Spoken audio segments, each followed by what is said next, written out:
যে রমাদান পেয়েছে, কিন্তু রমাদানের ইবাদত করার মধ্য দিয়ে সে নিজেকে জাহান্নাম থেকে মুক্ত বানাতে পারলো না, তার উপর আল্লাহ লানত, তার জন্য ধ্বংস। সাইয়েদনা জিব্রাইল বলেছেন আমিন, স্বয়ং বিশ্বনবীও বলেছেন আমিন। আওয়াজ করে পড়েন নাউযু বিল্লাহ। তাহলে রমজান আসবে আর আমরা নিজেদেরকে জাহান্নামীদের লিস্ট থেকে নাম কাটিয়ে জান্নাতীদের লিস্টে উঠাতে পারবো না। এর চেয়ে বড় হতভাগা কি আর কেউ থাকতে পারে? আওয়াজ করে বলেন। তাহলে রমাদানের এই রহমত, বরকত, মাগফিরাত, ফজিলত আমাদের কামাই করার দরকার আছে না নাই? এগুলো নিয়ে আমাদের কোনো আগ্রহ নাই।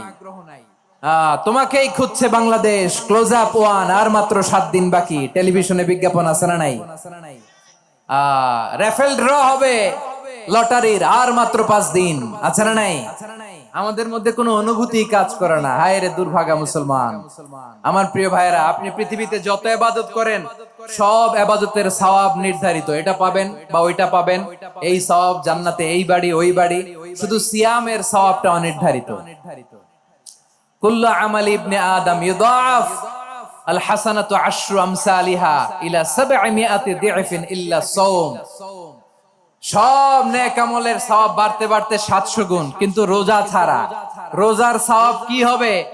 বান্দা খালি রোজা রাখে, ফেরেশতারা কিছু লিখতে পারে না আমলনামায়, কারণ আল্লাহ বলে এটা কিছু লিখিস না, কারণ as-সাওমু লি, এই রোজা রাখছে আমার জন্য, ওয়া আনা আজজি বিহি, এই রোজার সওয়াব, প্রতিদান, অ্যাওয়ার্ড এটা কিয়ামতের দিন আমি আল্লাহ নিজ হাতে দেব, নিজ হাতে দেব।